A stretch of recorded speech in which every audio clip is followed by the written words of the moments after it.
विश्वास सारंग साहब हमारे साथ जुड़ चुके हैं। मंत्री साहब हैं मध्य प्रदेश से। सर, आपसे भी समझना चाहेंगे ये नारेबाजी के क्या मायने निकाले जाएं। भारत जोड़ो यात्रा के दौरान जो ये नारेबाजी हुई है, ये जो वीडियो सामने आया है, अब इसके क्या मायने निकाले जाएं?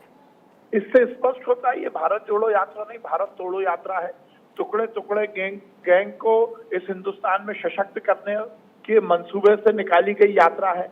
कभी उस लड़की को गले लगाना जिसने सरे मंच पर पाकिस्तान जिंदाबाद के नारे लगाए हों, उस पादरी को गलभैया करना जो हिंदुओं को धर्मांतरण के लिए दोषी पाए गए हों, उस कन्हैया कुमार को यात्रा में लेकर चलना जिसने अफजल जैसे आतंकवादी के पक्ष में माहौल बनाने की कोशिश की हो, वो टुकड़े टुकड़े गैंग जो इस देश को तोड़ना चाहती है, वो लोग, वो महापुरुष जिन्होंने इस देश की आजादी के लिए अपना सर्वस्व लगाया, वो वीर सावरकर पर उंगली उठाने वाले राहुल गांधी अपने आसपास पाकिस्तान जिंदाबाद के नारे लगाकर ये यात्रा निकाल रहे हैं। इससे ज्यादा शर्मनाक क्या होगा। और ये चरित्र है, देखिए, नेहरू परिवार का। इस देश की आजादी के बाद नेहरू परिवार ने हर समय हिंदुस्तान को टुकड़े करने की कोशिश की है। पाकिस्तान परस्ती है। जिस पार्टी में दिग्विजय सिंह और मणिशंकर अय्यर जैसे नेता पाकिस्तान पत्रकारों के साथ मिलकर हिंदुस्तान का मजाक उड़ाते हो, की बात करते हो, वो राहुल गांधी जिन पर इल्जाम लगता हो कि रात के अंधेरे में वो चाइना के राजदूत के साथ मिलकर हिंदुस्तान के खिलाफ षड्यंत्र करते हैं, उनसे और आप अपेक्षा क्या करोगे। पर इससे ज्यादा शर्मनाक कुछ नहीं हो सकता। ये टुकड़े टुकड़े गैंग की यात्रा है, हिंदुस्तान को तोड़ने वाली यात्रा है। और आज पाकिस्तान जिंदाबाद के नारे लगना हम हिंदुस्तानियों के लिए शर्म की बात है। सारंग साहब, किस तरह की जिम्मेदारी यहाँ पर निभानी चाहिए थी? विरोध करना चाहिए था, टोकना चाहिए था, रोकना चाहिए था, लेकिन इस तरह का कोई भी यहाँ पर जेस्चर नजर नहीं आया। ये देखिए, आप देखिए, दो बातें हमें स्पष्ट करनी पड़ेंगी कि ये कोई छोटा मोटा मामला नहीं है कि हिंदुस्तान में पाकिस्तान जिंदाबाद के नारे लगते हैं।